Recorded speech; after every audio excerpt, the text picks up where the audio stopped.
Satu, mohon doa dari Ustadz agar usaha kami mendapatkan berkah. Pagi, pas pagi-pagi mau buka usaha itu baca Fatihah sekali, Qul huwallah 3 kali, Qul a'udzu falak sekali, Qul a'udzu nas sekali, ayat kursi sekali. Fatihah sekali, Qul huwallah 3 kali, Qul a'udzu falak sekali, Qul a'udzu nas sekali, ayat kursi sekali. Untuk membuka rezeki dan menjauhkan dari sihir-sihir, santet dan gangguan setan. Mana tahu ada orang benci, disiramkannya air mandi orang mati di situ. Di toko itu kalau dia buka atau di depan rumah disiramkan air mandi orang mati, sehingga semua orang yang lewat di situ mengucapkan assalamualaikum ya ahlal kubur. Atau laki-laki minang perempuan ditolak, adik mau jadi istri abang, najis, tuih. Air ludah diambil, dicampurnya pakai tulang pukang. Pukang tuh binatang yang malu, gak berani keluar. Akhirnya perempuan tuh seumur hidup malu melihat laki-laki sampai mati tak nikah. Apa itu? Sihir, orang sakit hati. Nah itu menjaga diri dengan ayat-ayat ruqyah. Mana banyak sekarang cinta ditolak, dukun. Kan betul. Strategi apa yang dilakukan baginda Nabi SAW saat berdagang sehingga menjadi pengusaha yang sukses, termasuk juga para sahabat Nabi? Kejujuran. Ini barang bagus harganya sekian, ini barang kurang bagus harganya sekian, ini barang gak bagus harganya sekian. Dulu kalau ada ustadz ceramah gini diketawain orang, kalau disebutkan harganya gak bagus gini mana orang mau beli. Sekarang yang supermarket, yang tukang jual buah yang pakai sistem inilah yang paling laris. Ini buah mangga impor harganya sekian, ini buah mangga lokal sedang sekian, ini buah mangga lokal agak bagus tapi banyak busuknya sekian. Justru itu yang dipilih orang. Adapun orang yang suka campur-campur buah busuk, begitu dia beli sekali, wal awwalu wal akhiru, itu yang pertama dan terakhir, tobat aku belanja di sini lagi. Kejujuran. Dan jangan lupa, rezeki itu dari kita atau Allah yang ngasih? Allah yang ngasih. Maka mintanya kepada makhluk atau kepada Allah? Pada Allah. Niat, nanti kalau ini berlebih ya Allah, yang wajib tetap kubayar zakat, niatku hanya untuk cukup makan, nanti akan aku santuni anak yatim, fakir, miskin, karena yang lain-lain kita beli. Jangan jadi masyarakat konsumtif. Beli jaket sampai 100 juta, beli topi sampai 12 juta. Ustadz Somad kemarin topi Ustadz harganya 12 juta, peci saya dibeli orang 12 juta, dilelang untuk bangun pesantren. Peci 12 juta, topi UAS 5 juta, saya pakai jaket batik tulisan UAS 270 juta. Habis semua membangun pesantren di Jambi, pesantren orang Jambi. Habis itu saya bisik ke panitia, jangan sampai dibelinya pula celana saya ini. Takut saya pulang tak bercelana. Hebat masyarakat ini bersedekahnya sekarang. Mudah-mudahan Bapak Ibu usahanya lancar. Mohon izin Ustadz, bagaimana saya dapat memberikan saya tak usah oleh-oleh, saya makan tak banyak, saya minum tak banyak, makan tak banyak, tidur banyak. Jalan tadi tidur sudah. Jadi kalau ada niat oleh-oleh untuk saya, udah saya terima. Bukan saya tolak, udah saya terima, jual lagi, buat di situ brownies Ustadz Somad, lelang. Saya foto. Lelang, duitnya ambillah untuk anak yatim, fakir, miskin dan lain. Saya diberi seorang anak, istri saya mengandung, sekarang masuk 7 bulan. Apa amalan afdal untuk saya sebagai suami untuk kebaikan kandungan? Perempuan yang sedang hamil itu hatinya risau, takut nanti melahirkan susah, takut nanti sesar, takut diganggu jin, maka hatinya tenang dengan zikir, banyak-banyak sholawat. Allahumma sholli ala sayyidina Muhammad wa ala ali sayyidina Muhammad, Allahumma sholli ala sayyidina Muhammad wa ala ali sayyidina Muhammad.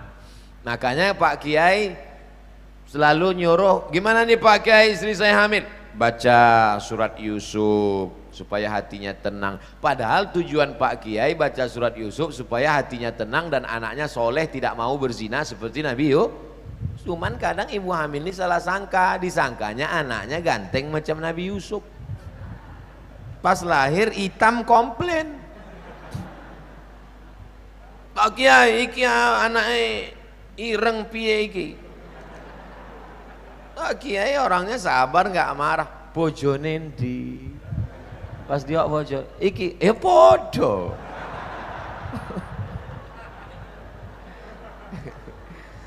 Sebab itu kita jangan salah paham dulu. Jadi kalau ada ustadz nyuruh baca sholawat, baca ayat kursi, sesungguhnya itu supaya emosional si ibu tenang.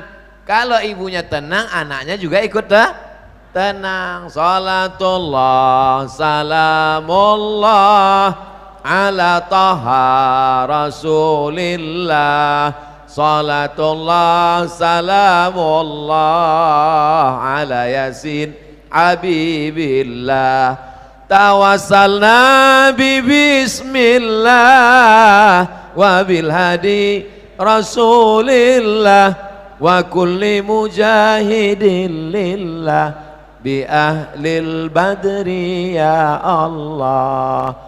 Ibunya tenang, anaknya tenang, suaminya tenang, maka mudah melahirkan. Kalau otot-ototnya kaku, dia stres, dia takut, itu susah melahirkan. Tenang, mudah, asyik lahir. Mudah-mudahan ibu diberikan kemudahan, amin. Sekaligus Ustadz beri usulan nama. Anaknya laki-laki. Oh, anaknya laki-laki, kasih namanya Hawari. Hawari artinya penolongku. Mudah-mudahan anak ini menjadi penolongmu nanti di akhirat, mendapat syafaat karena anak ini menjadi penghafal Quran. Hawari. Boleh ditambah belakangnya, depannya, terserahlah. Namanya saya kasih Septi Hawari Pak Ustadz. Kenapa Septi? Lahir September. Aduh, yang pakai bulan-bulan itu tak usahlah lagi. Nanti minta sama Habib, sama Ustadz lain supaya tambah namanya. 3 nama untuk paspor bisa umroh. Ustadz, bagaimana sebaiknya melaksanakan ibadah di masjid? Apakah kita ikut salah satu tata cara ibadah, misalnya NU atau Muhammadiyah atau gimana Pak Ustadz? Saya ketua masjid. Saya gini-gini ketua masjid nih. Jadi saya ketua masjid. Masjid itu memang dari dulu pakai mazhab Syafi'i. Bismillahnya jahar. Bismillahirrahmanirrahim. Ini sholat apa qori? Biasa aja lah. Bismillahirrahmanirrahim. Alhamdulillahi rabbil alamin. Ar-Rahmanirrahim. Lalu kemudian kalau subuh pakai kunut, pakai mazhab Syafi'i. Allahumma hdina fiman hadait, wa afina fiman afait, wa tawallana fiman tawallait. Tapi masjidnya enggak terlalu besar, masjid komplek perumahan kecil. Artinya mayoritas masyarakat di situ memang mazhab Syafi'i. Tapi kalau masyarakat di situ multi, ada bisa dipakai satu contoh masjid di daerah saya juga. Saya ceramah di situ. Lalu saya dengar, saya kasih tahu sama makmum, Ustadz itu imam sir, itu imam jahar. Maksudnya kalau dia imam itu bismillahnya jahar. Bismillahirrahmanirrahim. Tapi kalau itu yang imam sir. Nah, jadi semua terayomi selama masih ahlus sunnah wal jamaah. Nah, jadi saya tak paham komunitas masyarakat di Darussalam, tapi kalau masjid saya pakai mazhab Syafi'i. Terus kalau selesai sholat zikir jahar sama sir, ya mazhab yang jahar itu mazhab Hambali. Karena menurut Imam Ahmad bin Hambal, kalau dalam mazhab Syafi'i selama makmumnya belum tahu dikasih tahu. Cara ngasih tahu makmum gimana? Dijaharkan. Astaghfirullahaladzim, astaghfirullahaladzim, astaghfirullahaladzim. La ilaha illallah la syarikalah. Makanya kalau kita sholat di masjid, imamnya misalnya kuat, berarti dia ngasih tahu makmum. Kalau imamnya enggak kuat, berarti makmumnya udah tahu. Gak usah dipermasalahkan. Dia menjadi masalah karena dipermasalahkan. Disitulah letak masalahnya. Jangan masalahkan yang tak perlu dipermasalahkan. Yang penting masih sholat. Nah, itu. Jadi kalau menganggap musyawarah lah bersama masyarakat, bersama jamaah. Ustadz, dulu saya belajar Islam berdasarkan adat di lingkungan. Karena tidak ada ilmu, sedikit demi sedikit hijrah menurut sunnah Nabi. Belajar bagaimana ketika ketidaktahuan ilmu dahulu. Allah semoga Innallaha tajawaza an ummati, Allah mengampunkan umatku manasya wa akhta'a. Allah mengampunkan umatku 3: lupa, salah, terpaksa. Dipaksa sama penjajah, kau mesti murtad. Zaman Nabi ada tuh yang dipaksa, namanya Ammar bin Yasir. Sampai keluar dari mulutnya kalimat kafir. Dilaporkan ke Nabi, ya Rasulullah, itu Ammar itu sudah keluar kalimat kafir dari mulutnya. Turun ayat, illa man ukriha wa qalbuhu mutmainnun bil iman. Ada orang yang dipaksa tapi hatinya tetap beriman. Sahabat Nabi yang dibela oleh Al-Quran langsung turun ayat membela dia, diantaranya Ammar bin Yasir. Supaya tak putus silaturahim, bolehkah saya masih hadir dalam acara pengajian 7 bulanan, 4 bulanan dan selamatan? Orang hamil istrinya, hamil itu nikmat atau enggak nikmat? Tengok dulu udah nikah apa belum.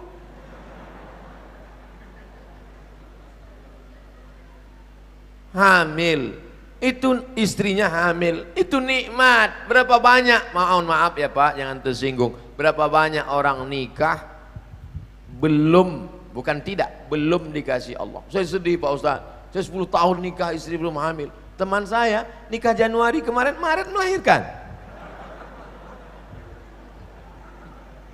Wa amma bi ni'mati rabbika fahaddits. Nikmat Allah syukuri.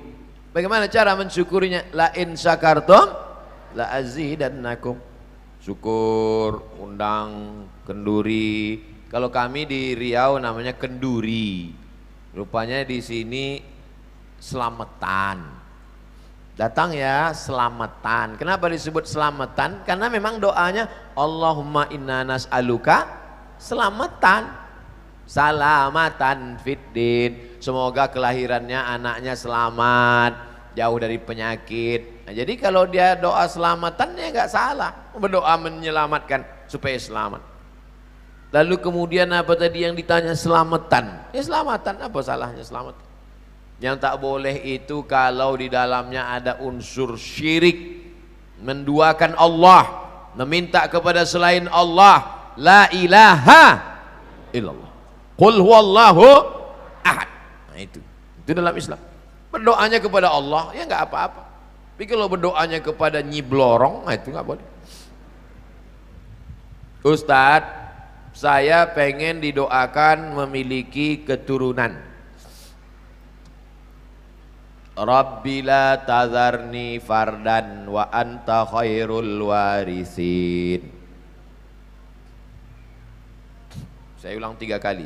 Rabbi, ya Tuhanku, la tazarni fardan, jangan kau biarkan aku tak ada keturunan. Fardan, tak ada keturunan. wa anta khairul warisin, engkau sebaik-baik pemberi waris. Doa Nabi Zakaria, lama tak punya anak, akhirnya dapat anak Yahya. Rabbi la tadharni fardan wa anta khairul warisin. Doa, banyak-banyak baca doa. Berapa kali Pak Ustadz? Sebanyak-banyaknya. Jadi kalau mau dibaca 10 kali, 30 kali, 40 kali, 100 kali, baik. Sholawat. Saya ketemu dengan bapak-bapak sudah nikah sekian belas tahun gak punya anak, setelah umur 40 punya anak. Saya tanya, gimana ceritanya? Semua udah kami coba Pak Ustadz, bayi tabung macam-macam dari yang 9 kilo sampai tak ada yang berhasil. Terus gimana terakhir? Yang buat berhasil ini terakhir setelah kami gak pakai apapun, cuman nazar. Saya bernazar kalau anak ini lahir nanti saya masukkan ke pesantren. Lahir. Sulit. Apa hubungan pesantren sama kerja mayoritas tidak beriman? Apakah saya harus berhenti bekerja? Semoga Pak Ustadz Somad semakin bertambah barokah ilmunya dan semakin nikmat beribadah kepada Allah. Amin. Amin. Amin ya rabbal alamin. Ibu atau bapak yang nanya ini bekerja di tempat non muslim. Pertama saya mau jelaskan apa hukum kerja pada non muslim dulu. Ali bin Abi Thalib bekerja mengambil upah menimba air di tempat orang Yahudi di Madinah. Dilaporkan ke Nabi, ya Rasulullah, Ali ngambil upahnya menimba air di rumah Yahudi. Nabi tidak melarang, Nabi membenarkan. Sekarang saya tanya, berdasarkan hadis ini, bolehkah bekerja pada non muslim? Hebat jamaah Darussalam. Dia bisa jawab sendiri, yang penting kasih aja dalilnya. Bekerja kepada non muslim hukum asalnya boleh, tapi dikhawatirkan akan terpengaruh akidah, simbol-simbol pada hari-hari perayaan, dikhawatirkan. Sementara ada dua kesempatan. Bekerja di sini gajinya ya agak-agak di bawah itu 5% lah. Maka selamatkan akidah muamalah. Tapi kita tidak dibenarkan memusuhi orang karena berbeda agama. Lakum dinukum waliyadin. Jadi hukum asalnya tidak apa-apa. Nabi hijrah itu karena tidak bisa menerapkan ajaran Islam secara kafah di Makkah, maka hijrah ke Madinah. Setelah dia kuat di Madinah tahun ke-8 dia balik lagi ke Makkah, mengislamkan kota Makkah. Maka tahun 8 itu disebut dengan Fathu Makkah, pembebasan kota Makkah. Ustadz yang dirahmati Allah, saya baru berhenti kerja karena dampak Covid. Saat ini saya membuka usaha kuliner brownies secara online. IG-nya Velia Deli. Pesanlah brownies ke Instagram Velia Deli. Insya Allah halal dan berkah. Tidak ada biaya endorse. Membangkitkan ekonomi umat. Orangnya sholat, tepungnya insya Allah bersih, telur ayamnya dicuci dulu. Bayangkan kalau yang masak brownies tuh pakai telur ayam nggak dicuci, ceplok, ceplok, ceplok, bersatulah bekas dari. Nah, tapi kalau dia sholat pasti dicuci karena kulit telur ayam keluar dari tempat najis. Ini makanan mesti halal. Dia sambil ngaduknya pakai sholawat, pakai bismillah, halal dan berkah. Dapatkan segera Velia Deli. Dah potong.